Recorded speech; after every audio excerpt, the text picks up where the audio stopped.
All right. Good evening. Happy Thursday. Welcome to Eight Questions with. I'm your host, Patrick from Have Cheetah Will View. Uh, the Cheetah probably will make an appearance later on. He is running downstairs. He's not sleeping, so he will probably come up to say hello. Wow. Thanks so much for the for Phaser and Michael's Adventures for coming in early. Um, I noticed that we have 6 thumbs up already before the show even starts.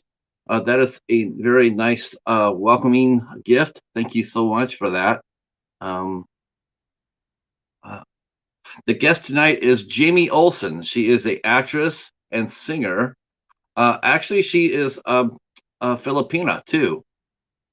She's a Filipina actress and producer, and she's doing some directing. She is a kick-ass girl, lady, artist. One of my favorite people.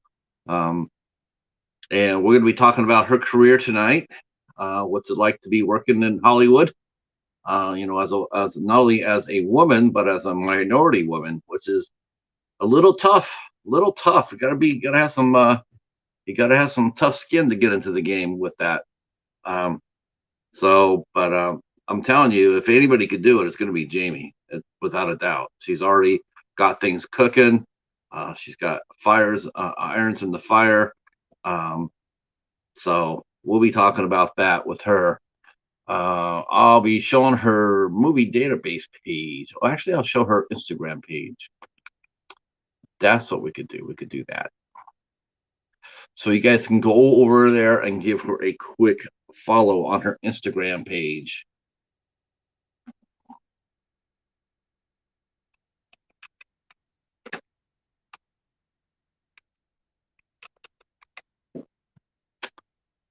Okay, there she is.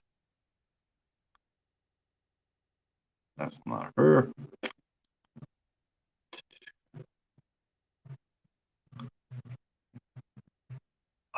Where is she? Let's spell it.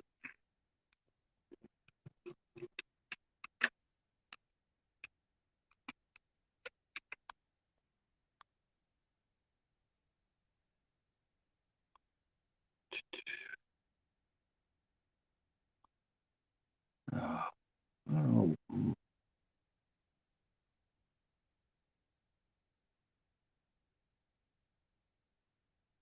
Okay.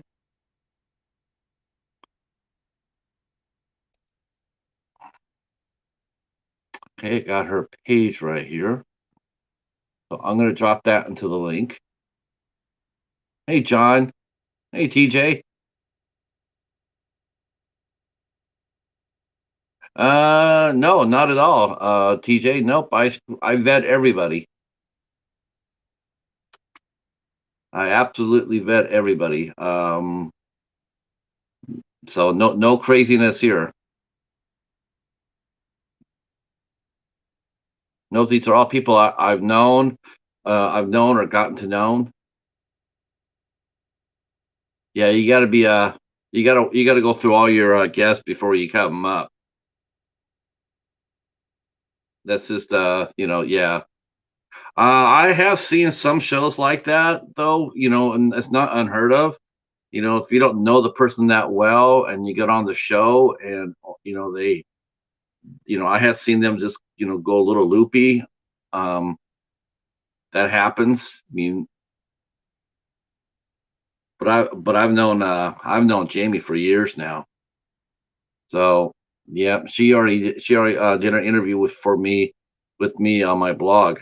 So her and we've known each other. This would be our first face-to-face interview.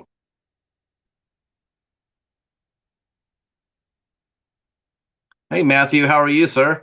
Welcome on in. Welcome on in to Eight Questions with. Our guest is Jamie Ohlsen. She is an actress, producer, and director. She has her own production company that she is cranking up. She has actually shared the screen with the mighty Robert LaSardo. So we'll be talking about that. We're talking about what's it like working in Hollywood?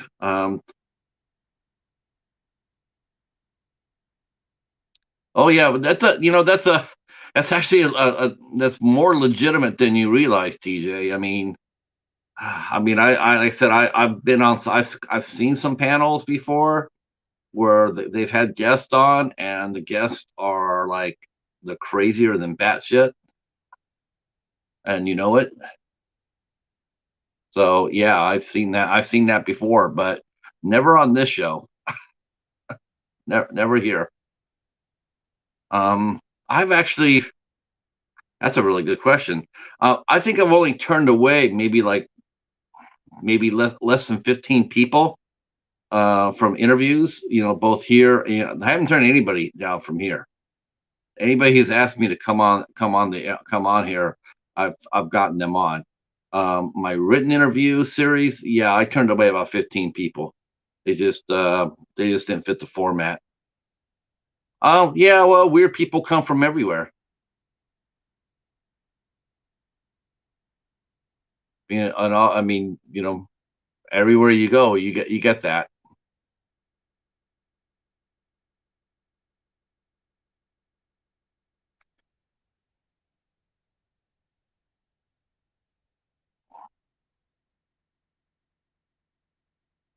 So we're going to be talking about a lot of different things with Jamie.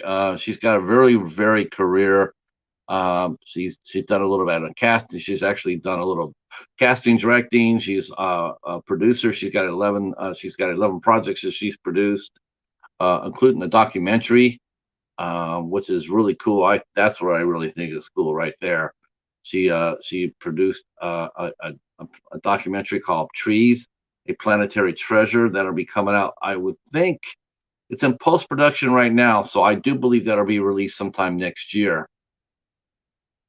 And anybody that does documentaries, you got to give them respect, because they're doing it because out of the love. You ain't making money off of documentaries unless you're Michael Moore, or James Cameron. Oh my gosh. Well, we had our first little snow yesterday, Jennifer. We had some flurries. Um, Jennifer's proud to be weird. You're not weird. You're just a nerd.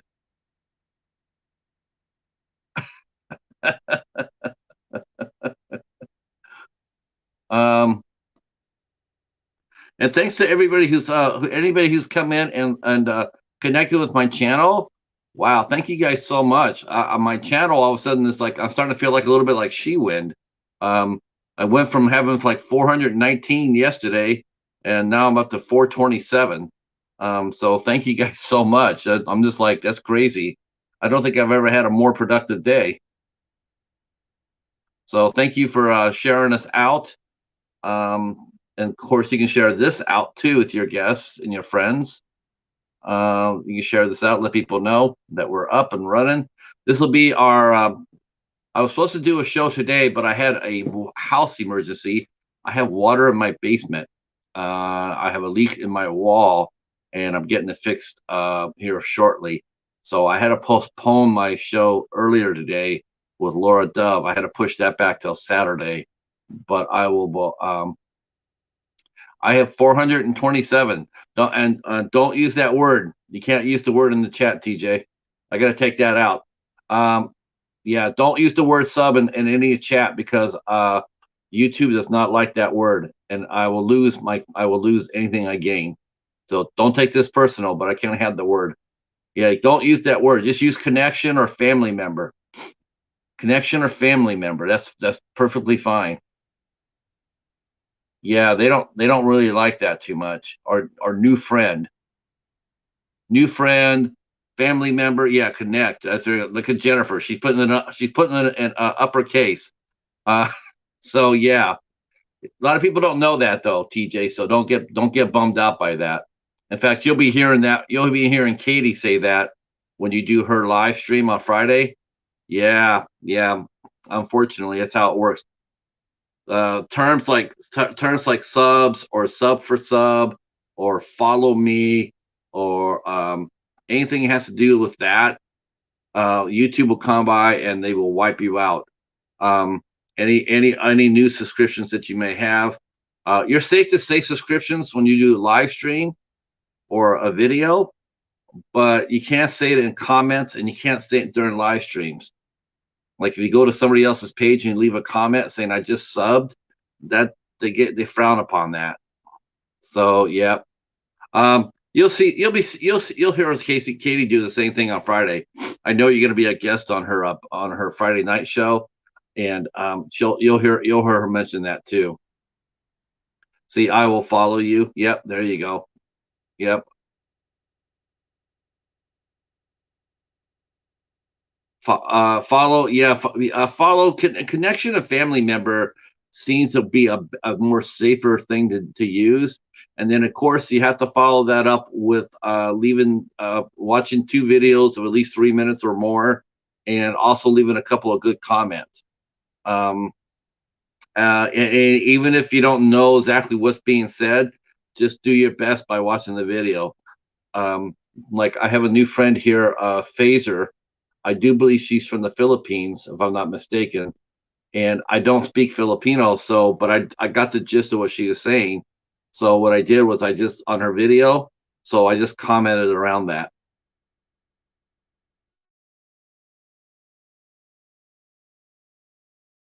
Um, Actually, if you guys want, let me drop this for you guys here. It's a weird thing to drop for an interview, but I'll drop it anyway because it's pretty good. Let me drop Kevin's Tuber Chat's video.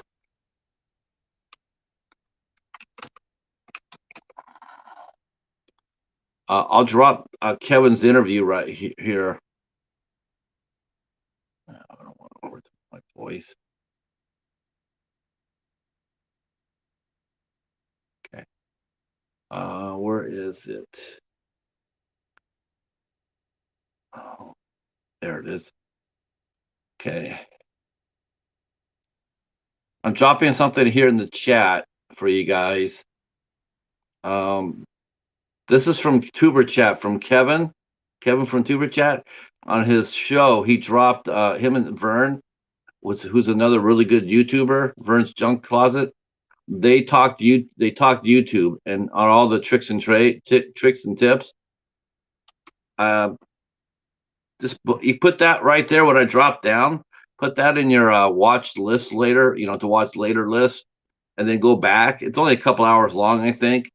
And if you have any questions or whatnot, that video more likely will have the answers to it because they talked about YouTube. What to do, what not to do, the new things that YouTube is doing.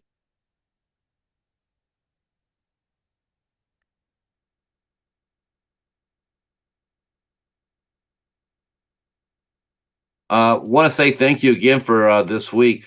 I've been so happy with this week. This week was crazy good for us. We had a great interview with John from Platex 2, and then Augie Duke on Tuesday. Following up our last week's Artist Week, which we had another sensational week. I actually feel like this show is actually starting to get some traction here. I want to thank all you guys for that.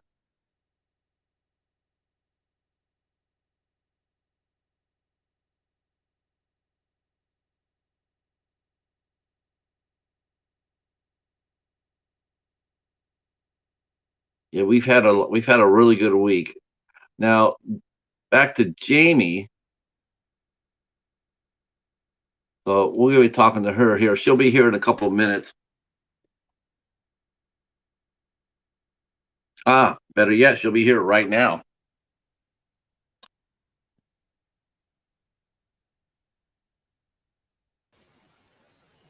There she is.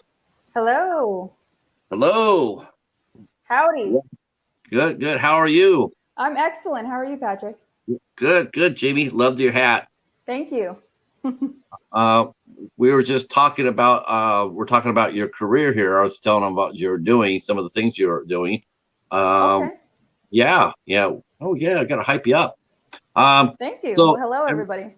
Yeah, welcome to Eight Questions with everybody. And this is our guest, Jamie Ohlsen from Ohlsen Productions. Not only is she an actress, but she's also a producer and a director as well. And I looked and saw that you've done a little casting directing. Yeah, just I haven't directed yet. I probably will. Just want to correct that. I haven't directed yet, but I actress, producer, and yes, I cast a lot as well. So I'm currently casting right now. Actually, I'm casting an action feature film right now. Um, isn't casting directing sort of almost like a quarter of the director's job anyway? Yes, yeah, I would say so. About a quarter, yeah, because yeah, I mean the directors are highly involved in the casting process. So I sort of look at you as more like, here's the director as the painter, but before he paints, he has to have the brushes, and without the brushes, he can't paint. So that's where casting directors come in. They come in there and give him the brushes so he can that's a paint his good way. story. Yeah, I like that. It's a So, good way to look at it. yep. That's so. Yeah, I quasi directing maybe quasi a name or something like that. But yeah, I Yeah, always feel a good casting director really is almost as good as an assistant director, because without a good cast, you got to have a good story. You got to have a good cast to tell the story. You can't yeah, really have it's one true. without the other, right? Yeah, I think you have to do really well in the casting office because it sets the tone for the entire movie. So it can make or break the movie. Yeah. So let's circle back, because I want to. I mean, yeah, I'm sure you were working on. What were you working on today? Before I get into this, I know you're working on something right What now. what what wasn't I working on? Oh yeah, that's true. I'm in the middle of producing 10 projects right now. So it's just a lot of multitasking, jumping from project. And, every project is at a different phase, right? So one I'm casting, we're actually going into production next week on it. So it's moving fast. I have two films that we have to do pickup shots. So they're both in post production, but we have pickup shots. And then I have another production that I just came onto as a producer. It's called Good Girls Get Fed. It's sort of in the world of like Black Mirror, which I'm really excited about. That we are launching a crowdfunding campaign and putting up social media stuff. So we're doing marketing and budget, line producing it. And so everything, it's just, as a producer, you have to be really good at multitasking because you're doing so many things at the same time. And it could be very overwhelming, but I love it. My brain is wired for that, for producing, for sure. You used the term in there. I was going to ask you if you explained what that is. You called it pickup shots. What is a pickup shot?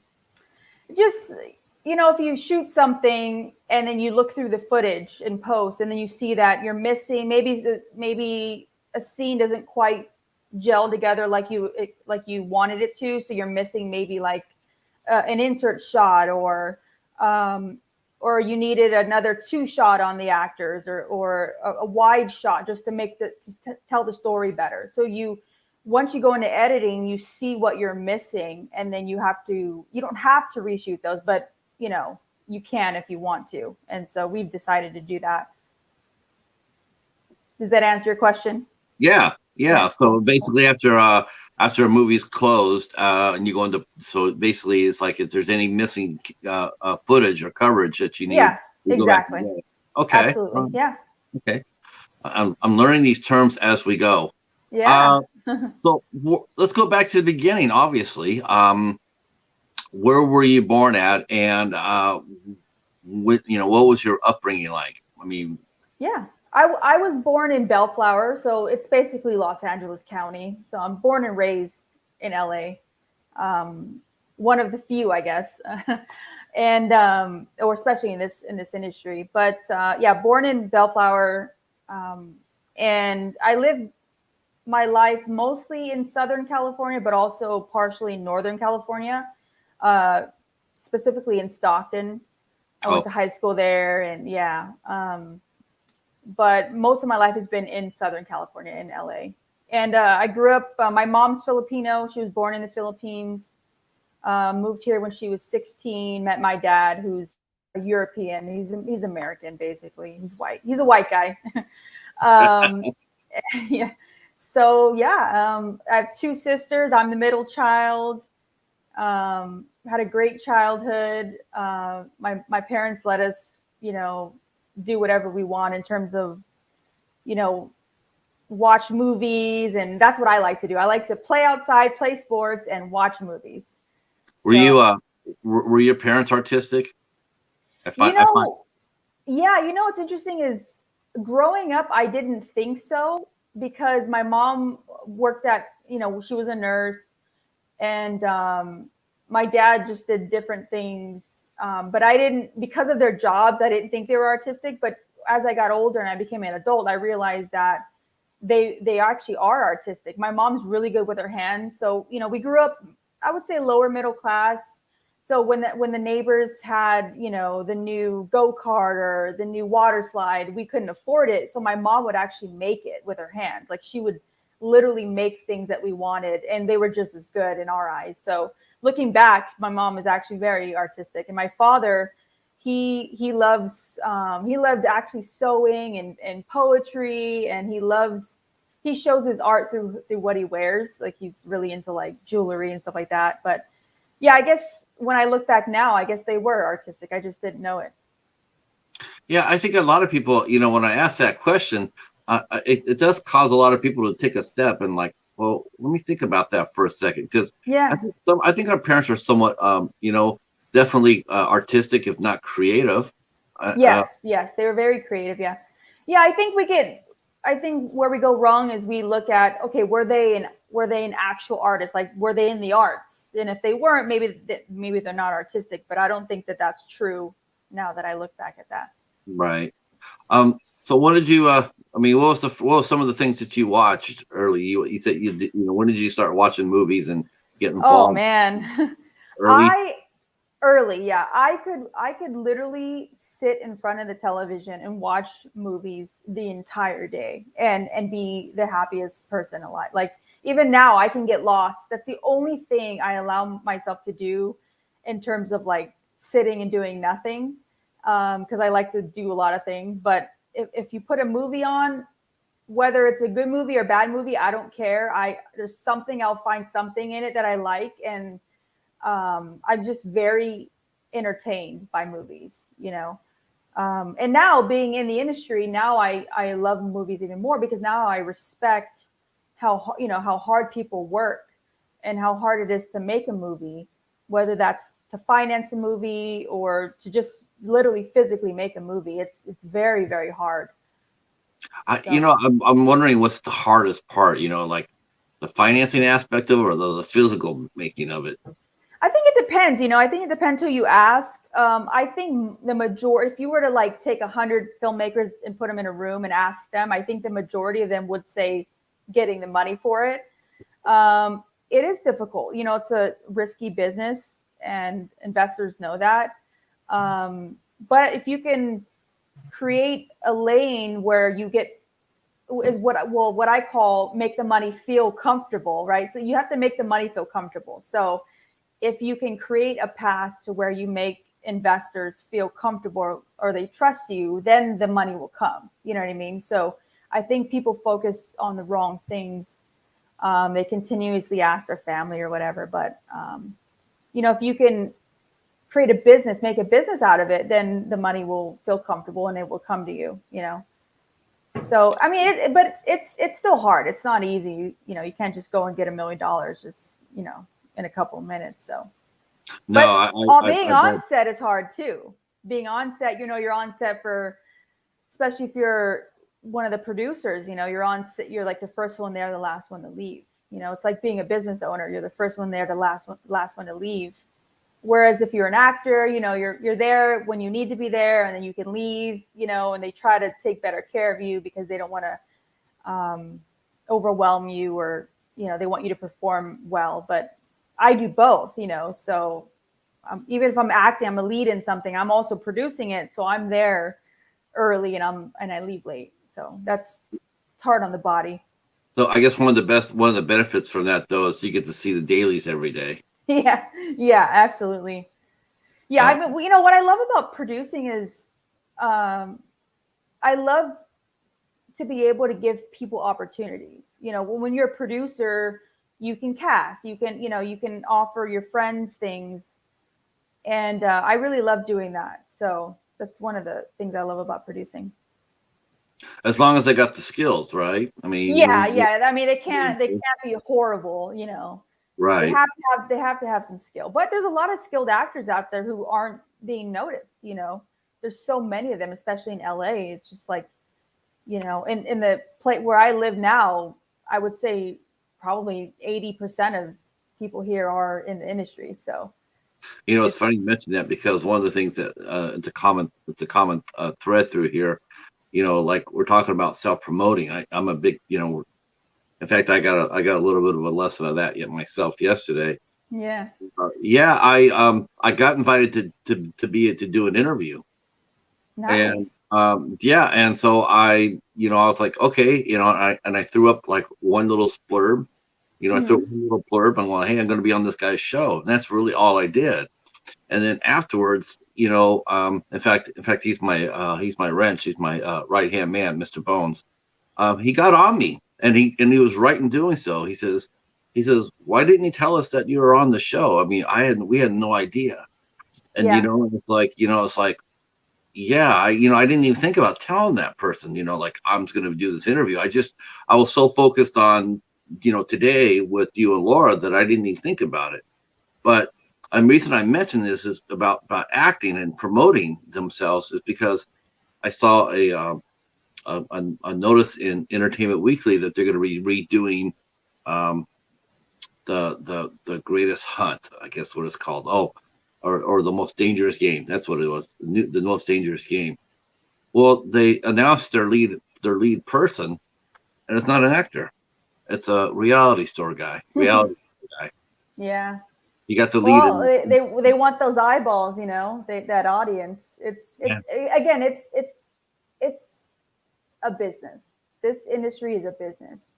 So I think the sooner you can understand that, one, I think the less amount of times you'll get your feelings hurt when people say no to you, because in this industry, people say no to you 100 times a day. So I think the sooner you can accept that this is a business, I think it'll help. Whether you're a producer, director, actor, whatever. And promoter. Yeah, You got to yeah. promote yourselves now. I mean, this is a big thing here. That's a big thing. Is you got to be able to promote yourself. And what you're doing. You're really good at it. I mean, I'm okay at it. I think I could be a lot better, but I think I struggle with it as well. But I understand. I do it okay. Like I can definitely get better at it. But like you said, you have to promote yourself until someone is promoting you. You know what I mean? So you have to be the one to do that until someone else does it for you. Yeah, because I've been following. Since you and I met. You and I have known each other for a couple of years now, Yeah, yeah. 2 3 years now, and I followed you throughout your whole. Without even talking to you necessarily, but I was following you what you were doing fully based on your press release, based on what you Oh, were sharing with us. Oh yeah, I oh, was very watching. cool. I watched when you formed Olson Productions. Yeah. We announced all your different projects and everything else. You were posting about it. You were involved in it. You were like, "This is what we're doing. We're active. We're viable. We're relevant." Oh yeah, Jamie, I was watching, Well, and I that's know, cool. That makes. and I'm a lay guy, so I know industry. I know industry people were definitely watching. Yeah. I mean, I think we don't know who's really watching us, because unless they say something, how will we know that? But I think there are more people that watch than we think. I do too. So yeah. So now here you are. Do you get into acting when you're in like elementary school, like a lot of folks did, or junior high, or high school, or No, no. I started acting in January 2018. really? Now, yes. So the story Definitely. goes, I wanted to be an actor as a kid, right? I found an old Blockbuster video, VHS video. I think I was 10 years old, of me saying, the guy's like, "What do you want to be when you grow up?" And I'm like, "I want to be an actor," So I've always wanted to be, and I did try at a young age, but it just didn't work out because my parents didn't have the time or the resources. So I sort of put that in my back pocket, and went through life learning different skills, doing different things, doing a lot of business. And I became a realtor, a mortgage loan officer. I sold insurance. I became a life coach. I built network marketing companies. I did a lot of different things. And but I made good money in my life, but I wasn't fulfilled. And I went on like a search of fulfillment, and the acting thing came back up. It was just like I thought about it. I was like, oh shoot, maybe I can try that, since I'm an adult now and I could do it myself. And that's, just 2018 came around, and I decided, and I Googled how to become an actor, and the rest is history. Like it's crazy how it all happened. It's almost like it was meant to happen. So there you found yourself in class, right? I actually booked a role the day I Googled how to become an actor. I booked a role in a short film that same day. Really? Yeah. Did you sit there and go like, oh, this is cake? Yeah, I did. I was like, this is easy. I was like, oh my gosh, I should have did this a long time ago. But obviously now I know that it's not that easy, and it doesn't always happen like that. But I think that was like the universe sort of like saying, hey, this is your path, because like, imagine if it didn't go that way, maybe I would not stay, So yeah, a lot of people do get discouraged. Yeah, absolutely. And rightfully so. It's difficult. You're, like I said, you're being rejected a lot, so you have to have thick skin. Jennifer saying that she would be terrible. She says, I'm terrible at it. You have confidence. Yeah, I agree. That's one of the things that really comes off you more. One of the things that really comes off you is you're really confident. I appreciate that. Tell Jennifer I said thank you. And thank you too, Patrick. I haven't always been this confident. I worked at it a lot, and I'm still working at it. I wouldn't say I'm like the most confident person, that I know. But I think confidence is something that you build little by little, day by day. And my theory on confidence is, you have to keep the promises you make to yourself. So if I say I'm going to do something, I have to do it, and that will build your confidence. So the more you do that and the longer you do that, I think that's how confidence grows. That's just my theory on it. But yeah, I haven't always been this confident. Do you think you're very, it looks like you're very background, working all those different businesses and jobs. You're right. It really sort of honed you into, you got used to micromanaging when needed, multitasking when needed. Able to balance your plate and stay cool when you needed. All that comes, a lot of people, they don't have that. They get frustrated or whatnot, but you came in there and you can, you're even keel. Yeah. I would say that I am pretty even keel. I get that a lot, actually, and I worked at that too. I found that getting upset or looking at something in a negative light doesn't help me. It's like a waste of energy. So I choose to look at the good in everything. And when I first started in the industry, I had thoughts of like, man, I wish I would have done this earlier, maybe in like my late teens or early 20s. But, now that I look back, it wasn't really the right time, right? Because I needed to grow as an adult and as a human being, and I needed to learn things and go through things to sort of have like, different emotions ready and available for me for acting, right? I needed to live life, and I also learned a ton of business skills, which is why I can produce, So although sometimes I'm like, oh, I wish I started acting earlier, I also know that I'm really grateful that I started when I started, because I have, tons of tools in my tool belt, so to say. Right.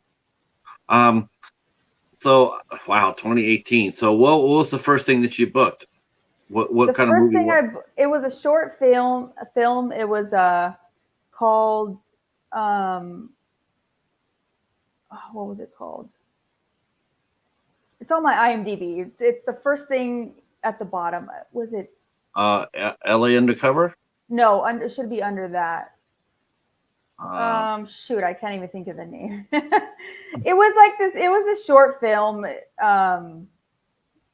I don't even remember what it was about, but I booked it. I played a DJ in that film. Nice.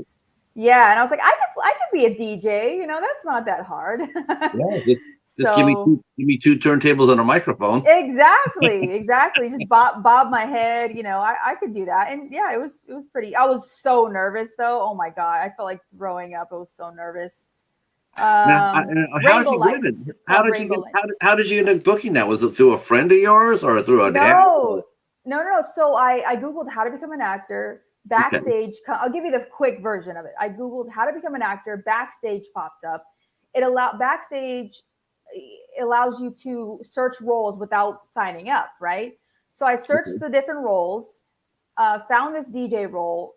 Luckily, the casting director had their full name and their email address on like visible without me having to sign up for Backstage. So I emailed them pretty much saying, hey, I see this role for the DJ. I'd love to audition for it or whatever. I get an audition like 15 minutes later, and she sends me sides. I didn't know what sides were, so I had to Google what are sides and how do I audition. So I go through like a YouTube tutorial on how to do it. I end up self-taping in my bathroom, and with horrible lighting, my shower curtains in the back of me. It was just horrible. But somehow I guess I had the right look for it, and I booked it, and that was it. It was like, I think an hour or two after I Googled how to become an actor, I booked the role, which was crazy. It is. Did you get money for it? Did they pay you? Yeah. I got I know, it's crazy.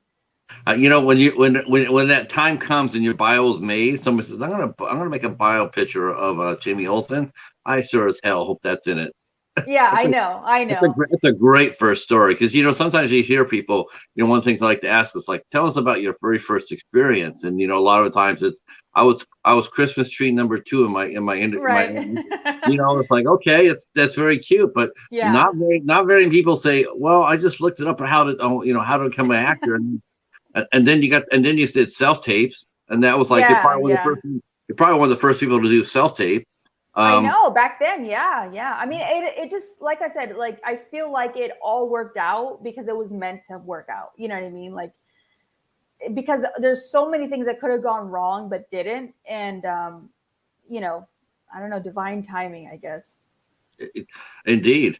So now that you got your first role, now after that, did you go ahead and decide, hey, I really need to find a manager. I need to take some classes.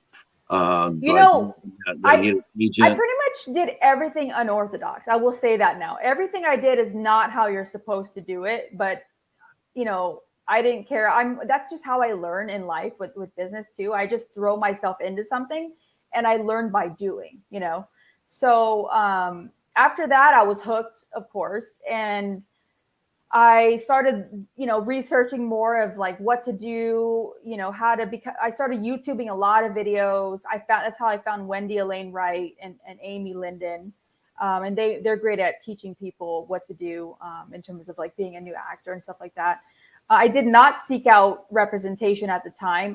What I did is I went the background route, and I was like, okay, I need to learn like set terms. I need to learn crew. I need to learn what to do, how to do it.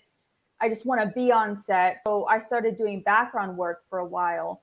Okay. And then, through my years of building network marketing teams and networking for businesses, I learned how to network. So what I would do is, instead of being a background artist and just sit there and like eat all the goodies, which is what a lot of them do, I actually was walking around, talking to people, paying attention to the DP and the director and the producers, the lead actors. I would stand close to them and listen in and talk to them if I could, without disrespecting anybody, of course. And so a situation like that, do you have to, let's talk about that for a second, because that's really interesting. You're telling us about this because most of the time you hear people say that's the exact opposite what to do. And that's how you get hooked from a movie. If you're Yeah. so how did you conduct yourself that made it like you were able to do that, like especially talking to the talent for some Yeah. reason Well, that's just like, oh my yeah, gosh, no, you can't talk to the star. I definitely followed all the rules. So I knew what not to do and I never did any of that. But like if somebody approached me, obviously I would talk to them, right? And for some reason I got approached a lot by talent. Um, they would just come up to me and talk to me or say hi or whatever. Same thing with crew, I don't know. I always followed the rules. I never was the one that like overstepped my boundaries or like started taking pictures with talent like a lot of them did. I never did anything weird like that. I always, and maybe that's why I was talked to or like picked to be featured a lot, is because I always followed the rules. I always paid attention. I was always like on top of things. I find a lot of background, they're sort of like they're there but they're not really there. You know what I mean? If that makes sense. Like their mind Yeah, is somewhere else. They don't pay attention. They just do what they want to do. And I was the opposite of that. Because I went on there, I was doing it to learn, right? I wanted to learn and I wanted to learn quickly. So I really paid attention to everything and everyone. So more often than not, I paid attention. I listened to people's conversations. I would notice things. I'm very observant. So I wouldn't really like overstep my boundaries in terms of talking to talent unless they came up to me. And then it was free game. and yeah, as long as they talk to you, then it's all good. Yeah. Um, So wow, I mean, the background. I mean, that was now you mentioned the term featured. So if they saw you and they liked your look, they put you in key scenes, right? Yeah, yeah. I was in some pretty cool key scenes. Like I was in a scene with Brad Pitt, um, on what's that movie called? Ad Astra. It was like his that Yes, space movie. Yeah, yeah. sci-fi movie. I was picked to work directly with him, although the scene got blurred out. I was picked directly to work with Tessa Thompson in Westworld, but that scene was cut out. Um, I was, on Penny Dreadful. I was featured a lot, and yeah, I was featured in a lot of things. The Did you get to work Purge, with, the did you get to recent work with Purge. Natalie Dormer? What's that? Did you get to meet Natalie Dormer? I did not get to meet Natalie.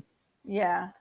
Although I did meet Aaron Paul, and he actually was one of the ones that came up to me and said hi. So that was pretty Oh, cool. you Yeah. know what? He's one of my favorites.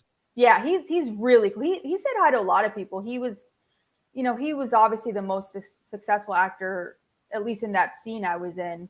And he was saying hi to a lot of people. So he was really cool. That's sweet. I like that. Yeah. I like. Yeah. So you were just picking up. You were just like a sponge then. I, I am like a sponge. Yeah. I am the ultimate sponge, which Now, is when good. you Yeah. now talk now, what's your next speaking role? I mean, and or better yet, did you ever, or is this like totally crazy? Were you ever asked to say a line? Were you ever invited to say a line, or did you ever ask for one? No, I haven't. Yeah, I've heard those stories, but I have not been at, in terms of featured background. No, I've just been like a look or like a look off. Like Tessa was like she tells me to like f off, and I have to like look at her a certain way, just stuff like that. But not any lines given. No. Okay. Yeah. Well, though, at least hearing that sort of laid the groundwork for a little later on. Yeah. Yeah. So let's talk about your next role. I mean, now a role where you got to use some of your skills that you picked up from doing background. So talk to us about your next speaking role, and My and next how did you speaking get it? role, what my next speaking role was actually with Robert LaSardo. Was Crossed. Um, so I got that. I submitted for that. I played an assassin named Lulu Chang, and I worked under Robert LaSardo's character. And I just I sent a self tape, booked it through a self tape, and I also became a producer on that, and I also helped cast. So I went from booking it as an actor to becoming a producer on it and helping cast the movie as well. So I cast some of my friends in that. Got to work with Robert and Tommy what is his name? Tommy Lister, the late Tommy Lister, Oh, Debo from Friday. right. Yeah, and then Omar Gooding as well. I had a scene with Omar Gooding as well. Wow, nice. Yeah. You get to hang out with Debo. Yeah, I got to hang out with Debo and Robert and Omar. Okay. Now All very we have different people. yeah. Let's talk about that because you and I both have a massive mutual respect and admiration for one Mr. Robert LaSardo. Uh, Yeah. tell people about Robert. What you know about Robert. I mean, I had a scene with him. I won't tell you what happens in the scene; it'll give it away. But let's just say it was an intense scene. And actually, I had a couple of scenes with him, but they're all pretty intense. And he was amazing. I mean, he's very on set. You know, he's very professional. Like, sort of keeps to himself. You know, he's not the type to mingle and shoot the shit. You know, he just kind of is like in his own world. You know, and when it's time for him to perform, he performs. He's on, you know, 100%. He's very intense as a person and as an actor.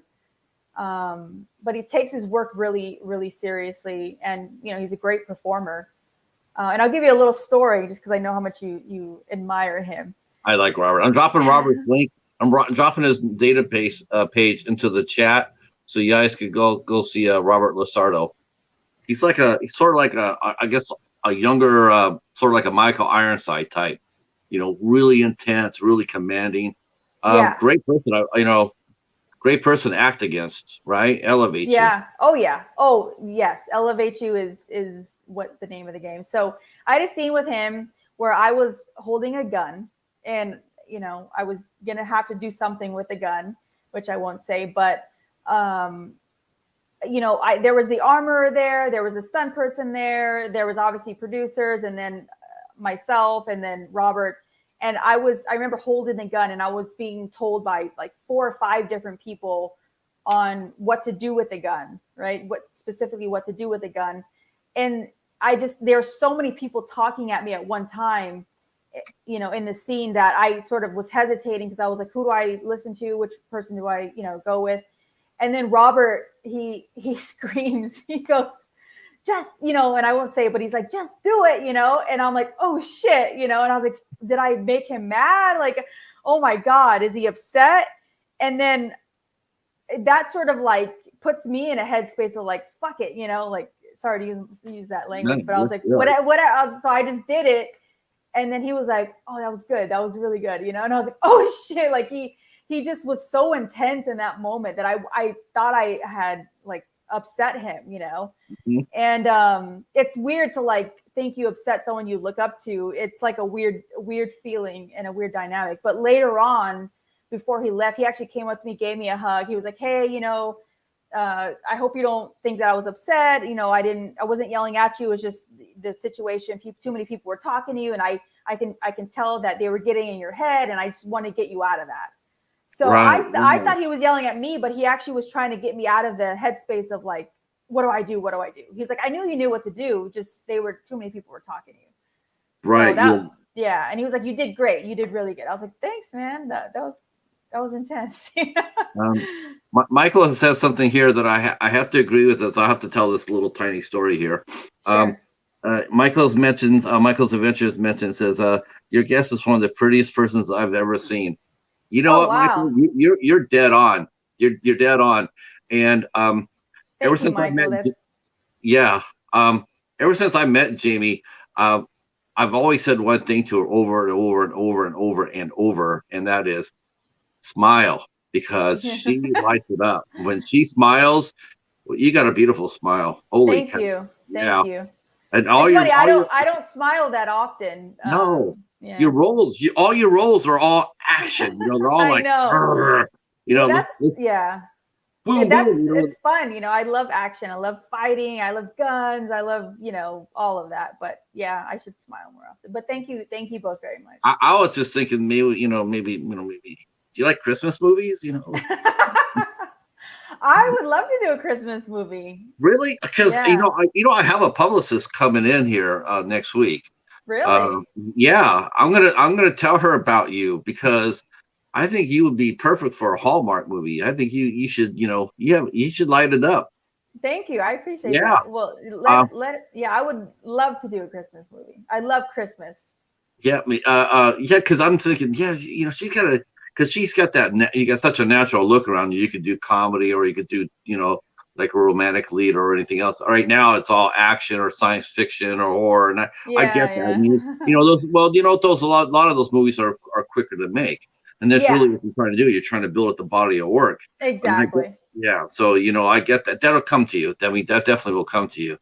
Yeah. Um, so yeah, Robert LaSardo. I mean, I mean, what an opportunity. I mean, well, he's probably one of the. Has he? Would you say that he's the best actor you worked against so far in your career? I would say him and Omar definitely had a presence to them. Obviously, they're very different from each other. Omar is like all funny, like he was just joking with me the whole time. He's the funny guy, right? But he's very confident in what he does, and so yeah, I would say the both of them for sure.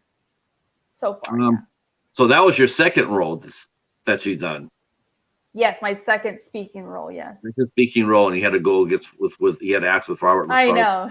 Wow. So can you imagine how nervous I was? I mean, yeah, talk about hitting a boiling water. But you know what?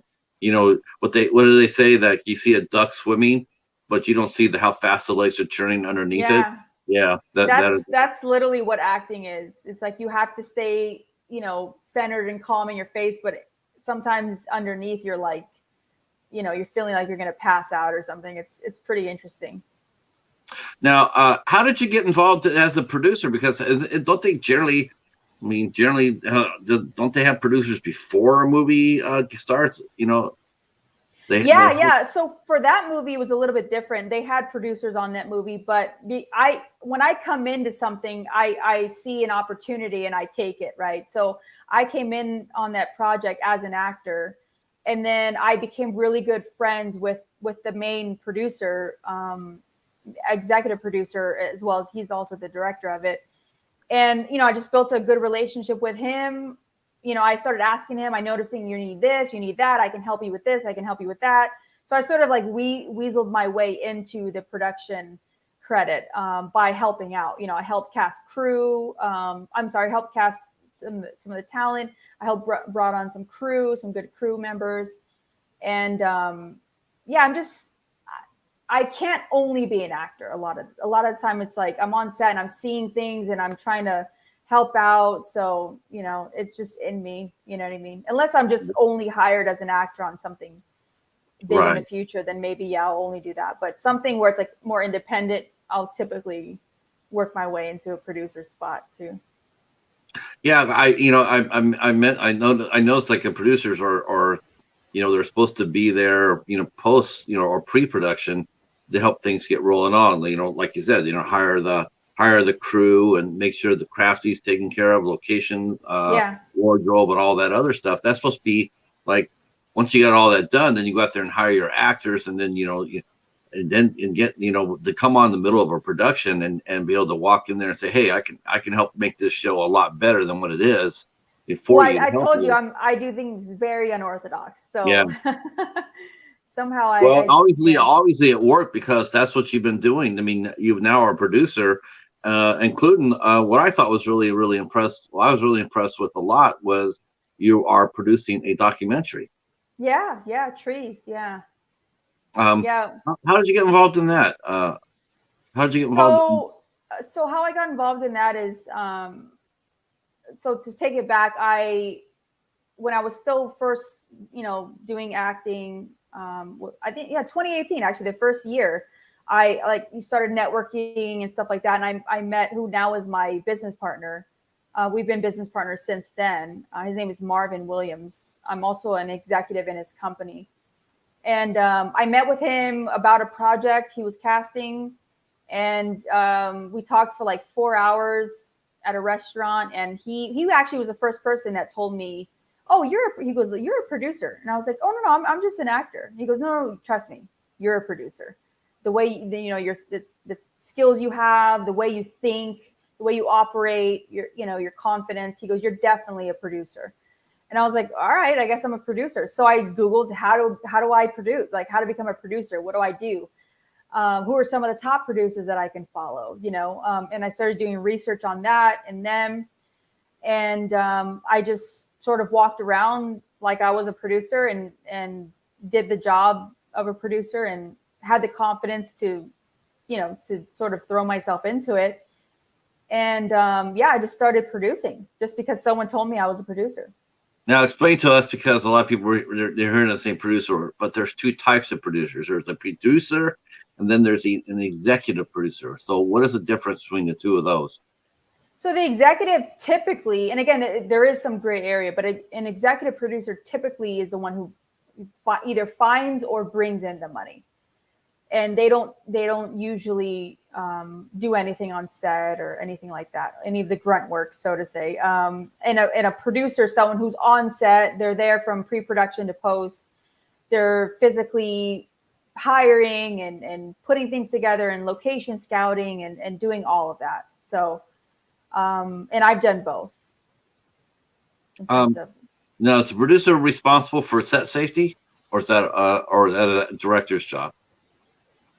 Yes, I mean it is their job in terms of, like me as a producer, if I'm producing something, I do feel responsible for set safety, but there are specific key people who that's their actual job. You know what I mean? Like that's their one job they're there to do.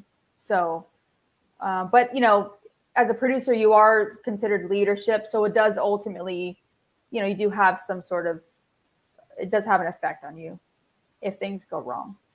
Now, have you, I'm just going to just slowly get into this. But, I talked earlier this week with Augie Duke, and, she was an act, she's on the actor side. But now that you're on the producer side, we can talk a little bit about what happened with Helena. Yeah. Have you ever worked on an unsafe set? And if so, what have you done to make it safe?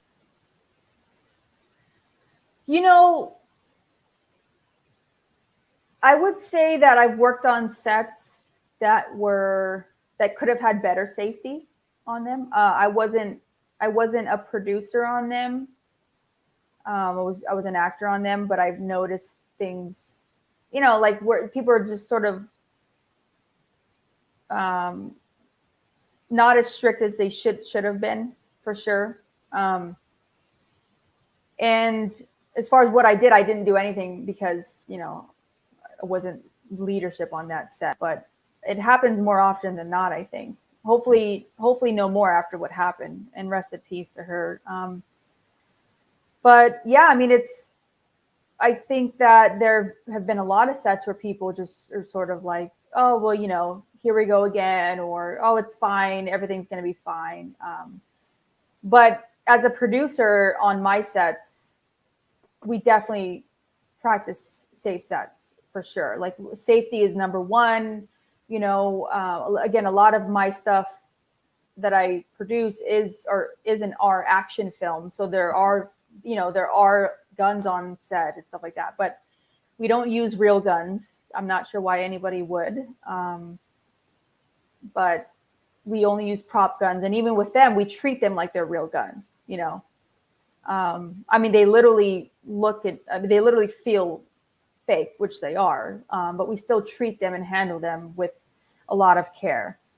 We do safety meetings. We allow people to come up and have a look at it. And, if you feel uncomfortable, let us know, that sort of thing. So I think it's very important because, one slip up and somebody could die. Yeah. And it has happened. Yeah. And it's just so heartbreaking, It's really weird too. This is, I'm sitting here, we're talking about this, and it just occurred to me. And, sometimes I'm really totally blown away with how small this world is sometimes. Like Helena actually worked as a crew on a film called To the New Girl, which was an independent film. I interviewed the producer of that film and the playwright. Oh, wow. And I did that here. And then on my blog, I interviewed Diana Lee Inosanto, who was Brandon Lee, who was Oh, right. Yeah. the two, all of a sudden it's like I'm just sitting here, I'm thinking, holy shit, it's like, what are the chances of that? Interviewing, Yeah. this is it's sort of creepy in a sense, sort of Yeah. eerie. It Um, is. I mean, but it's a small, the industry is big, but it's also very small, right? So, it's really scaringly small. yeah. I can't believe how many people I've met that know other people that we both know, like Mikey Ferguson and Robert Yeah. LaSardo, and because Mike was telling me about Robert, and then then through Mikey I met other people. It's just really Yeah. It is it's small. really it's yeah. It's like a high um school. yeah, it's just Yeah. weird. It's weird. Um, what's it like though, as far as when you're sitting there working with weapons? Like I'm sure you worked with other things other than guns, with blades Yeah. and whatnot. I mean, and hand to hand, even hand to hand. I mean, do you have stunt doubles at your level of film, or is that you? You have to do that, right?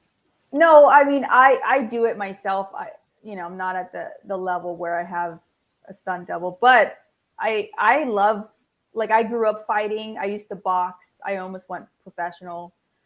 I used to do jujitsu. I did some Krav Maga. I played sports. So I love getting physical.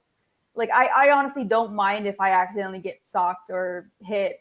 To me, it just, that's fun. You know what I mean? But Do a I'm lot. different. I'm a different kind of girl. A lot of girls where I've had some scenes where I've had to fight another girl, or, like, pretend to fight, and she is just like not having it. She, like, even if I get somewhat close to her, she's like freaking out. So not everybody feels comfortable with it as me. But Yeah, yeah, but you know what it is?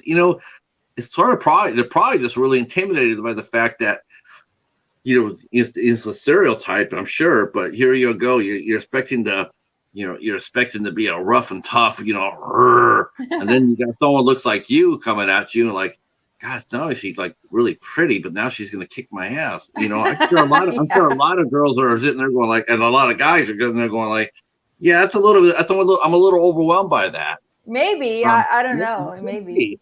I'll have to investigate that. Um, Yeah, that's funny. so so have you ever been hit in a scene like that? Yeah, I've been accidentally hit. Yeah, but, Yeah. like, I mean, I used to fight people on my block as a kid. Like, I would purposely fight people, so it doesn't bother me at all. If anything, I want it to feel like more realistic. So it's kind of weird when you're like fake hitting someone, and I don't know. I'm like, let's just go at it, and see what happens. Right. Right. Yeah. What do you like handling weapons? I mean, is that are you really comfortable with it, or is it just something that is this something you do when you're out on a set, and then once it's over with, when you like go to the gun range, or you go to a gym and Yeah. practice your skills? Oh yeah. I've gone. I love. Well, you know, I take weapons very seriously, but I definitely enjoy weapons. Um, I've gone to the gun range a ton. I have no problem shooting a gun. Like, the amount of joy I get from shooting a gun, it's crazy. Safely, of course. Right. And, yeah, I just, something about weapons is always been, I grew up watching Bruce Lee and Kung Fu with David Carradine, and with me and my dad were really into Bruce Lee and stuff. And I just thought it was just so cool, all the weapons. So I like weapons. I understand how dangerous they are, and I take that very seriously. But I definitely love, you know, playing around Um, with them. so let's go back to the acting side of things. So what's the first thing that you look for before you book a role? I mean, like, you know, do you look for are you able to get a script before you audition, or you just get a little scene that you audition for? I mean, Yeah, what drives you to go for a part? as an actor, it's a couple of things. Some I just get like sides, right, just to audition for, and when it maybe if it's like an independent film, I'll get a full script. But for me, I'm at I mean, I'm still new to the industry and I'm still building up my credits, but I am at a point where I want to try different things now. So I want to do like, I do the cop thing a lot. I do like the assassin a lot, and I love that, and I will always do that. But I'm sort of finding myself interested in like roles, more like character driven roles, where I have to almost like not maybe look so much like myself, or definitely like act different than how I normally act, if that makes sense. Yeah. You know what I mean? Like I'm finding myself wanting and craving more of that. So Maybe hanging up a Christmas ornament on a tree or something like that. yeah. Walking Or, through the just snow. like dyeing my hair, shaving my head. I don't know, just something a little bit more out there. I'm craving that. Yeah. How's it been? Because you've been open about this, so I feel comfortable asking you. But what's it like not only to be a woman of color, but you're also, if I'm not mistaken, I think you mentioned this to me before, but you also are. I don't know if the whole thing, if I'm doing it right. Uh, It's okay. I know where you're going. yeah. Okay, help me out. I mean, you're all, LGBT? yes. Yes. Has that helped or Yeah. hindered you? Um, I don't know. I think it's fine. I I don't in my world, Amy, I don't necessarily lead with that. I know a lot of people in the industry do. It's sort of like they wear it on their sleeve, so to say. But I always lead my life as I'm Jamie. You know what I mean? And everything else is after that. So I think when you do that, or at least for me, I don't see the negativity. Like I've never been like treated differently or looked down on or anything weird like that, to be honest. If anything, people are like, oh, that's cool, whatever. But yeah, I've never had anything negative come That's how from it it. should be, though, right? It should be that, Yeah, like, whatever. It's like, who cares, right. And I honestly believe that if you walk around like that, like, with confidence and you know yourself and you love yourself enough, I think you sort of teach people how to treat you, is my theory. And so I do not put up with any sort of disrespect. And I very, I walk around like that. So I think people know not to mess with me. You know what I mean? So yeah, I haven't had any negativity from it. That's I think it's awesome because, great. I think it's great. I don't want to be yeah, the typical like girl next door. Not nothing against them, but like there's a lot of that already. I like standing out. yeah. You just want a fair shot. Really, it's all you Yeah. ask for. I don't want to be judged on my, I don't want to be judged on my looks. I don't want to be, like, affirmative action. Like, Yeah. okay, we got to have a certain amount of this here, that in our pit. We just want the best talent of it Yeah. that, A for the fair part. shot is all I ask for. That's it. That's all. I think I definitely think you deserve that, and I'm glad to hear that that's been not a problem for you because I mean it's like minorities already have a hard time as it is, and then on top of that being gay is Yeah. another aspect of that, and Yeah. there's still probably a lot of old time Hollywood that's sitting there dragging their feet about it, like I don't Yeah. know, For but sure. I'm sure there is, but I just don't. I don't associate with any of that. So therefore, it's not in my viewpoint. Like I don't even. It's not even on my radar. You know what I mean? Like I don't. I don't know. I move in a space or in the world where people who I deal with and who deal with me are people that are accepting of whoever I am. You know what I mean? And that's just is what it is. So I think that's why I've really never had any sort of like hate or anything like that. And I'm really grateful because I know a lot of people have. So I am really grateful for that. yeah. Yeah. So now you formed Ohlsen Productions. Now I followed you. I followed this through your social media aspect. Follow your real press releases and whatnot. So what decided? I'll let you finish there. See, we're talking her dry there, kids. So tell us about you decided to go ahead and take a shot at forming your own production company. So what went into that, and who did you confide with about doing it? Yeah, I confided with my partner, Marvin. So he has a company called Big M Entertainment. I'm an executive in his company. But I was like, he actually taught me, and it's something I know as well, is like, in any industry, you need to own your own things, right? Like you can be an employee in things and you're always going to have to chase work. You know what I mean? It's like you're chasing the paycheck, but if you own something, then you have a shot at like true wealth and, longevity in the industry. So I'm here for the long haul. You know what I mean? Yeah, Yeah. I And know. so that's pretty much what that's about. Just being able to own something and be able to give opportunities to others and not just be an independent contractor. Now, have you noticed that since you formed your production company, has business been coming your way a lot more than you just being a working actor? Yeah, yes, it has. I think the business coming my way is from people seeing what I'm doing, and people like we talked about earlier. Is I think people watch and they want to see if you're a real person and you have morals and a good head on your shoulders, and they want to be able to trust you. And I think people are starting to see that because I would say I'm getting sent maybe 2 to 4 scripts a week now in terms of like people asking me to produce. That's a lot. Yeah, and so I'm having to turn away people and really like read a lot of scripts now, and it's in between me producing my things and then also acting and auditioning, it's a lot. It's a lot, but I'm grateful.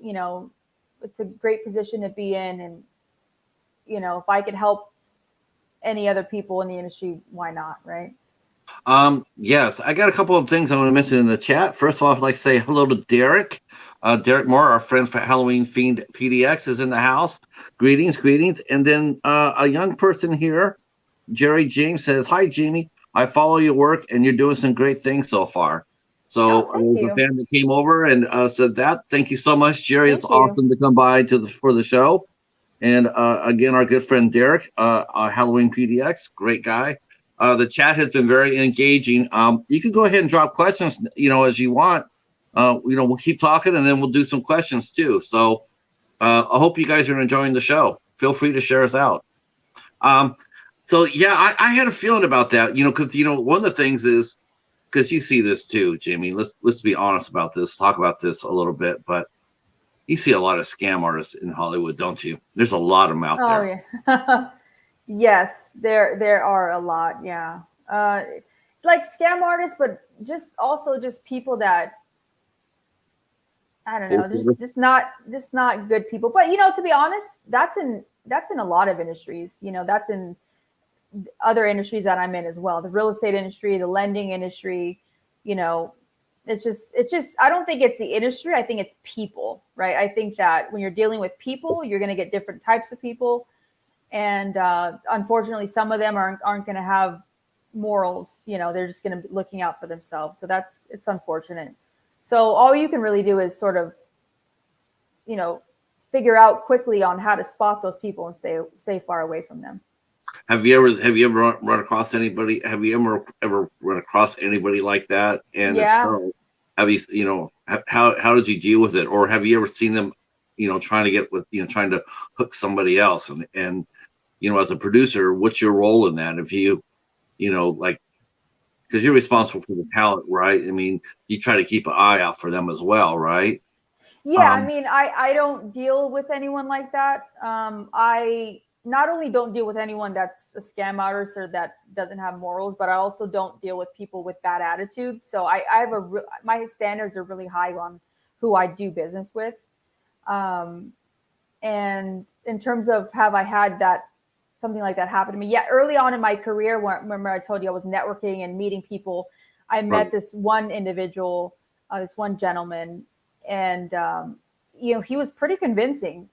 My BS meter is pretty good, but this guy was, he was very good. So he sort of slipped past my BS meter, and then but there was some red flags, and I was like, okay, let me just check him out. So I started doing research on him, and that's when I started to see like the rip off report stuff and just like really sketchy, like creepy down the rabbit hole stuff. And I'm like, wow, and I'm glad That's I all. didn't, my intuition was like, speaking to me, and I was like, let me check this guy out. And yeah, I was right. And with him, I just stopped talking to him. I just Right. blocked him. Yeah, I didn't know what he's capable of, so I didn't want to say anything rude or anything like that, piss him off. But I just blocked him and didn't talk to him anymore. Yeah, it's just weird how I've met a couple like that, and then it's amazingly how I'm so surprised how people get taken so quick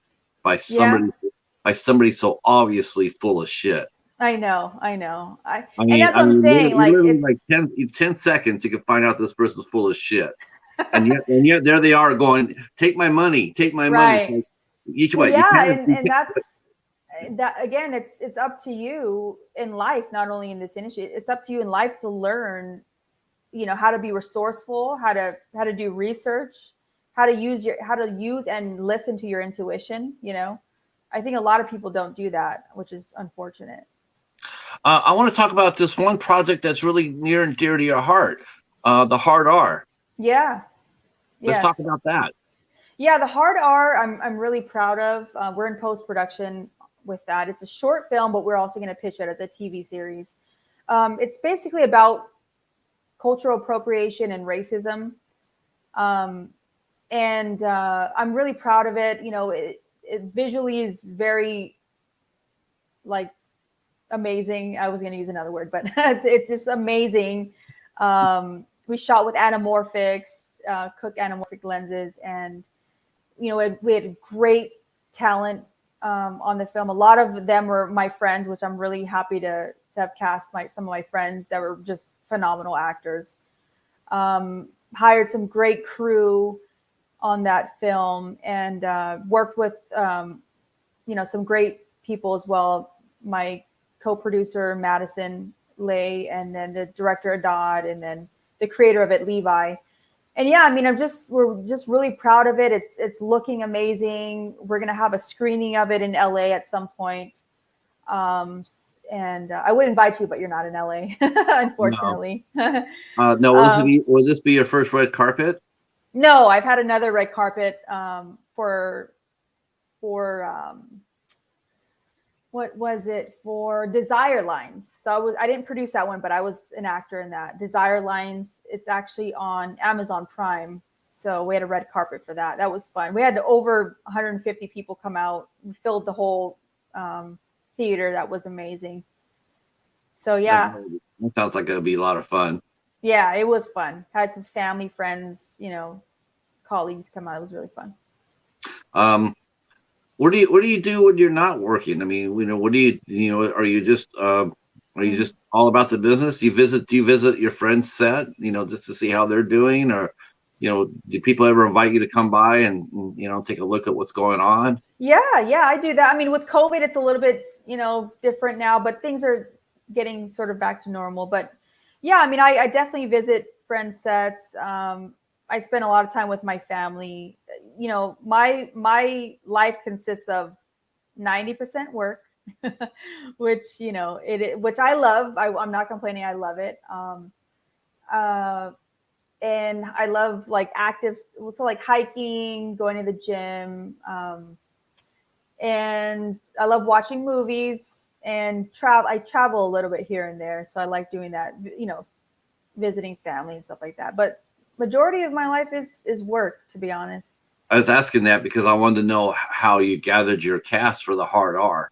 I mean, was that something that you just like scouted them as they're working different projects? Was this something that came together before or during the pandemic? Yeah, so with the Hard R, the two leads were my friends who I actually met doing background work, believe it or not. So I met them on set. We clicked, and I thought of them, and like, again, as I mentioned, I like to give people opportunities if they're right for it, right? And if they have the talent. And these two individuals, Will and Ezekiel, very talented. They're very cool individuals, really cool people, great attitudes, great work ethics. And yeah, I was able to cast them for the two lead roles. So I'm really, really happy about that. But yeah, I met them doing background. Ezekiel and Zachary. What's that? Your two main leads are Ezekiel and Will. And Will. Yeah. Ezekiel and Will, yeah. Okay. Yeah, so Will Crown, right? Yeah, Will Crown. Yeah, Okay. All yeah, they're right. great actors. Great, they did phenomenal. I can't wait for everyone to see this film. And we're gonna try to win an Oscar with this film, to be honest. So wish us luck. Yeah, how does that work? I mean, there's so many people. I mean, do you have to be invited to submit, or you just submit on Well, your own? there's a criteria you have to follow. So you have to submit to film festivals that are approved by by the Oscars, by the Academy Awards. Basically, you cannot submit to any film festival that isn't on the approved list. So that's number one. And then there's other things you have to do. Of course, you have to be nominated, of course. Right, So I right. mean, whether we win or even just to be nominated would be amazing. So Yeah, I mean, well, the chance to even to submit is amazing. yeah, exactly. I'm sure they just don't sit there and submit. They don't take everybody's film. No. So if you got invited, you said submit it, and okay, it got approved, and it's going to go. He's going to take the next step forward. I mean, there you go. I mean, who? Not very many people can actually say that they were considered. Yeah, that's true. That's true. So we're working really hard for that. So we'll Uh, see. so, so did you cast direct for the Hard R? Were you the casting director for that? Yes, I helped cast that. Yes. Yeah. I just, that must be really exciting. This is like a passion project, you believe Yeah. in it so much. Um, Yeah. now, Very excited about that. when's it going up now? It's now. You already submitted it, right? Because Oscars are what, March, I think, right? No, we're gonna go for next year. Yeah, we're in post right now. We need we have to do a couple of more days of pickup shots and to get more coverage. So it'll be Okay, next year. Yeah. okay. But then, will this be your first film that you've produced that you really produced? Did you executive produce this? No, I produced it. Okay. Yeah. Um, so will this be your first film that you're submitting to film festivals? This is actually would be my second. So I produced a short film prior to the Hard R called Borrowed Light, which we're in post production as well. So that one it will um, go through the festivals as well. Um, are festivals on the up and up, Jamie? I don't know because I haven't had any project of mine go through the festival circuit other than these two short films, which we haven't submitted for yet. So I don't know. I hear good things about them, and I hear a lot of other things. Yeah, I've heard a lot of the. I think that some are really good, like Toronto Film Festival, South by Southwest. Of course, yeah. I think The big names, yeah. but there's so many. Like I I can't tell mean, you. I if we're think being honest, it's a business. I think that there's all these little ones popping up, and they're hoping that people submit, and I don't know. I think it's definitely a business model that's been flooded. But you just have to find the good ones that actually mean something. I do want to go back and talk about your documentary a little bit. So, what led you to do something like that? Because documentaries don't make money. Yeah, well, they don't, but we plan on trying to make some money, so we'll see. um, I saw that and going like, documentaries are just so. Another passion project, but they don't really get money out of it. You got what, a one shot deal to like, yeah, you pick that up for 100,000, but that's all you're gonna get. yeah. I It's mean, just like the good Michael news is Moore. the good news is that we shot it for really cheap, really inexpensive. So if we made 100 grand, we'd be in profit. So we would not be mad at that. But yeah, we have Eric Roberts actually is our narrator for that. And it's a documentary about trees and other things. It's shot. It's very cinematic, very beautiful. Eric's voice on it is just, his voice is really, really good for the doc. But we are pitching it. We have some interests, and so we'll see where it goes. Yeah, I think I don't know why, but I think documentaries. I say that so half heart, half jokingly about the money aspect of it, but I like to think that there's more demand in there than I think. Yeah.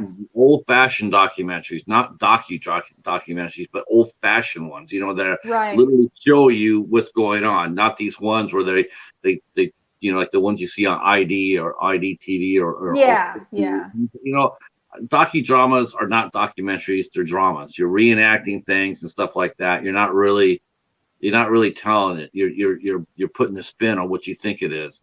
yeah, for sure. It colors the story. It Although really does. those ID things are really popular, man. I They're, know. yeah, they're But as far as everywhere. an actor goes, I would sit there and tell anybody to do it. If you're an actor or an actress, by all Yeah, means, I definitely would audition for those. And I've actually known some people who've actually done some of those, and more power to you. It's a yeah, job. yeah. But it's a sheer art form. The documentaries we know, as I know, because I'm much older. You just don't see that very much anymore.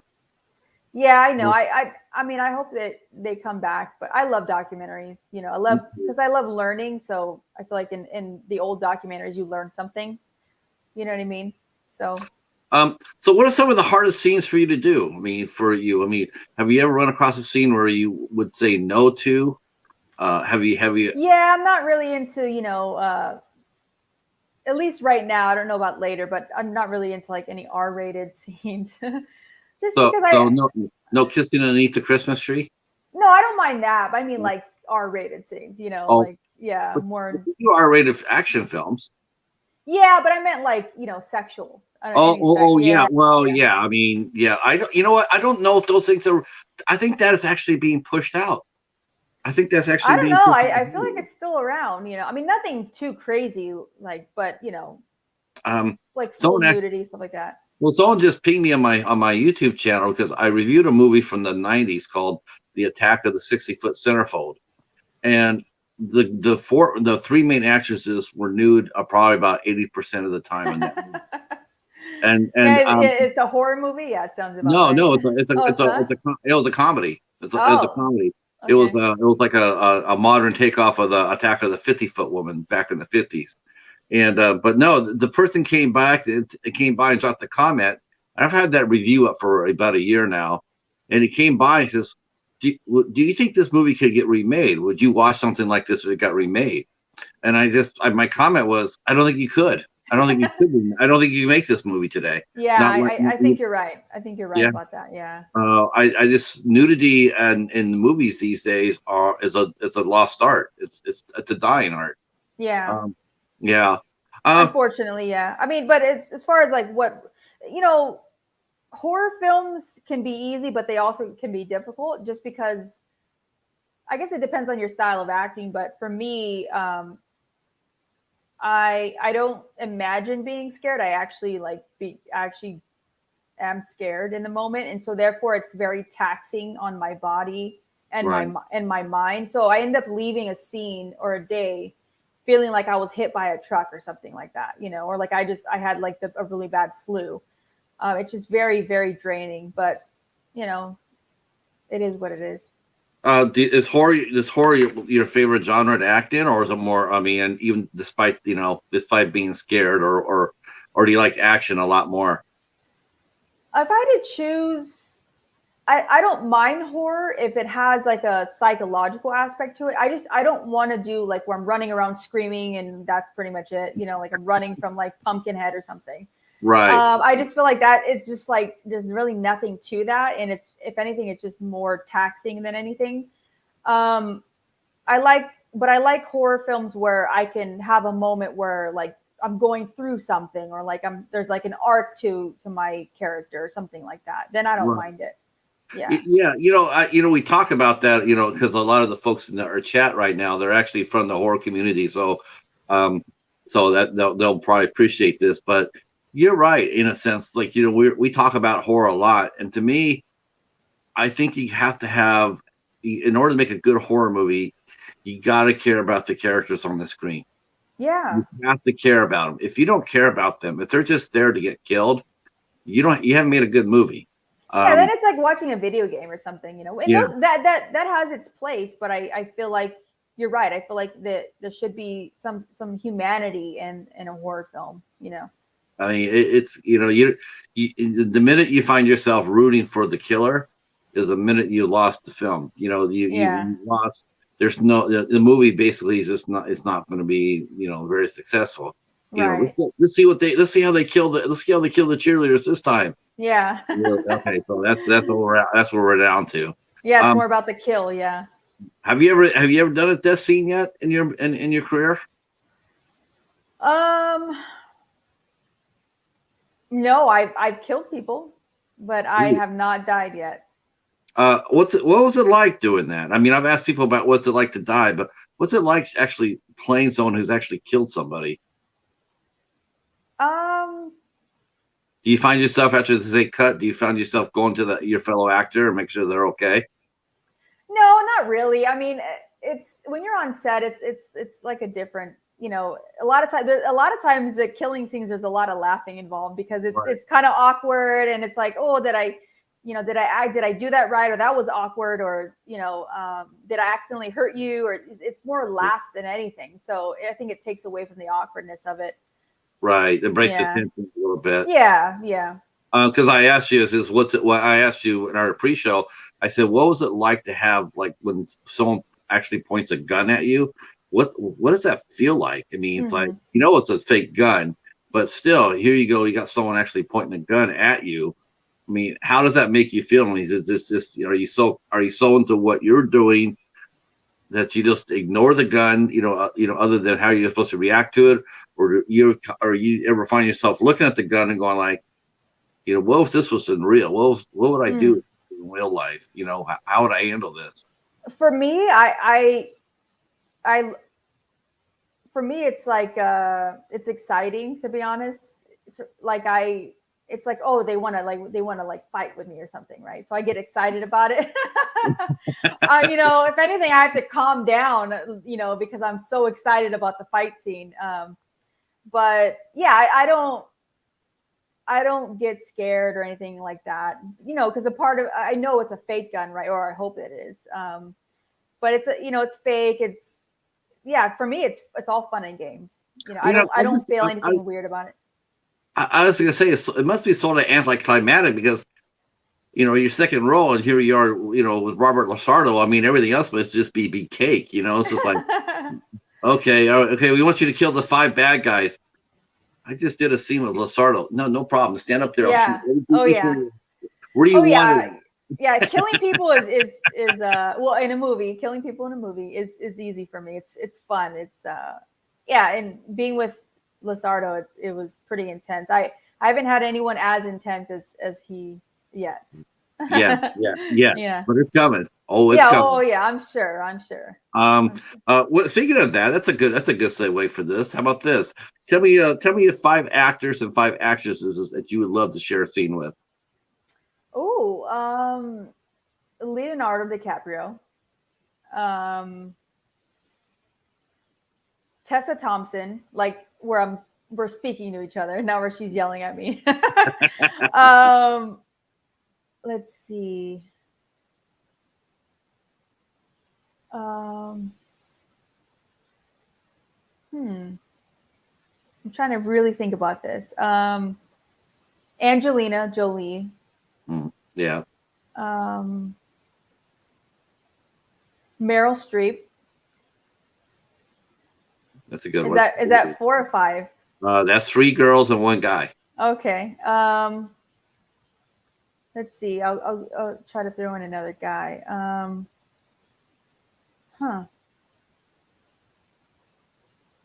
Maybe The Rock. Yeah, I can see that.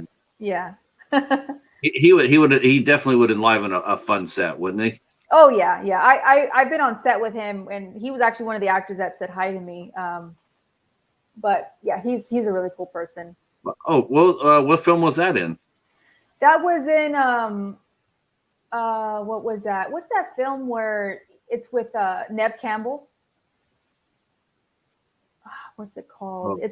It's like one of those where they have a family, they have a daughter and a son, and like the world is ending, and one of those kind of films. Was it a Skyscraper? Skyscraper, yeah. Okay. Nice. Yeah, Skyscraper, yeah. And any directors that you I mean, if you want to get into directing, right, this is something you want to do moving forward. I don't know if I want to direct yet. Maybe later, like years later. Right. But right now, I feel like it'd be too much for me to be directing, producing, and acting. You know, maybe 10 years down the line or something. But Yeah, yeah, I agree. I mean, yeah, I just like I always, like we were talking about pre-show, in that it's a common thing I mention here a lot. But I fully believe that a lot of times someone will jump in feet first and want to do the acting and directing, or the writing and directing, hmm, their own story, but they're going to direct it too, and they don't really have any experience at it. They don't even have any short films or nothing like that, and they just want to do it right off the bat. So somebody will give them the money and say, okay, you go ahead and make your movie. And too many times I've just seen that it just crashes and burns. It doesn't, yeah, yeah, it doesn't really work out too well, that I've seen so far. yeah. I mean, you're right. I mean, a lot of times it does crash and burn, or just doesn't really go well. But I think in this industry, it's so hard to get a job, right? It's so hard to get hired for anything. It's almost like you're taught to do it on your own until someone hires you. So I understand why people do it. That's a really good question, if you don't mind me asking this one. But how do you keep yourself going in between jobs? I mean, as far as paying your bills and whatnot, because LA's hideously expensive. So Oh how I yeah. mean, how do you keep, like, is it the stereotype story about waiting tables, or is that, or do most actors have No. something else on the side now? Yeah, Like, I mean, I actually have a full career. I do mortgage lending for a real estate company. So I'm actually one of the top producers in my company. So I have a full career, and then I do everything else that I told you about. wow, So that's a mighty big plate. yeah, it is. I spin You a lot carry of it well. plates. Yeah, You I carry, you spin a carry it lot of well. plates. Yeah. I want to go ahead and ask people if they want to go ahead and start dropping some questions. We will ask our guests. Oh, okay. Jennifer says she could see you playing a part like Tony Collette would play, except a lot younger, and hopefully not overact it like Tony Collette did in Hereditary. Did you watch Hereditary? I did, but I don't remember who that actress is. She played the mom. Oh, She played the okay. mom. Yeah. Yeah, she sort of overacted in that, huh? Yeah, I think so. But I mean, I think you can get away with it in horror. Because she was just like I just like. I mean, I like Toni Collette. I really do. She's one of my favorite actresses. But everybody, I guess, has a bad time. Like they come out with a sour lemon once in a while. And good Lord, that was definitely one for her. Yeah. Um. Uh. See. Oh, Jennifer wanted to know if you'd like to play opposite Curtis Armstrong. Oh, I'm so bad with names. Who is that? I have to look that person up. He's an older character actor. He was in Moonlighting with Bruce Willis, and he also was in the Revenge of the Nerds, which is a very popular Oh, I love film. that movie. Oh my God! Yes. Oh, there I you go, remember Jennifer. him. That's Jennifer's favorite movie. He just came Hey James, how are you, sir? Welcome. Um, yeah, now you got a fan for life now for just saying that. Well, Oh, I mean, we have to admit that was a great movie. that is a very funny movie. I Yeah, love yeah, that movie. classic. Yeah. Yeah, you can't go wrong with Nerds. No. Uh, Hi, James. Hopefully you're doing well, young man. No stress allowed. No stress. Uh, uh, he's a good kid. James. He helps out a lot of YouTubers, and he was having a really bad day a couple of weeks ago, and we're Oh. all we're all worried about him. Make sure he's all right. Um, yeah. Yeah. Now Jennifer will be happy. Thanks for booking this. So yeah, go ahead and ask some questions. Yes, he played Booger. Oh yeah, Uh, yeah, that was his name. Yeah, I Yeah, remember that. Booger. Yeah, yeah. What a great name. God. Any questions for our guest, Jamie Ohlsen, before we say goodnight? Tell her he's Booger. Yeah, we did. Yeah, yeah, he's Booger. And there's Ogre. He was in Bloodsport, and Mhm. yeah, there you go. So Fan for Life and Afterlife from me. There you go. Mhm. All right. I guess we'll wrap it up. I want to say thank you to our guest, Jamie Ohlsen. Thank you. Thank Yeah, you all no, for, thank you, this- Patrick, and thank you for everyone who stayed on. I really appreciate it. yeah, I had a blast. I'm totally tickled, and Mhm. I'm going to be talking to you after this is over with because I definitely want. I think we should do something with your hard R. I definitely think we should talk Yeah. to Ezekiel. Yeah, for sure. For Yeah, I'd sure. like to go ahead and set that up with you. Okay. Yep. I'd like everybody else to. Tomorrow night we are back here. We're back on Friday, with Eleanor Lambert. She has a new movie out called Time Now, and she's the daughter of Diane Lane and Christopher Lambert, and she's making her movie debut here. And yeah, watch the movie. The movie, she's got some chops. She's interesting, and she's a very skilled writer. So we'll be here tomorrow night for 8 o'clock for that special show, and then Saturday at 2 p.m. I will be interviewing Laura Dove. I had to cancel that today because of my flooded basement. Uh-oh. Yeah, yeah. And winter's coming too. Um, Oh no. so again, thanks for everybody for coming out, and we will talk to you tomorrow night at 8 o'clock. All right. Until the Thank next you. one. Peace. Stay right there, Jimmy.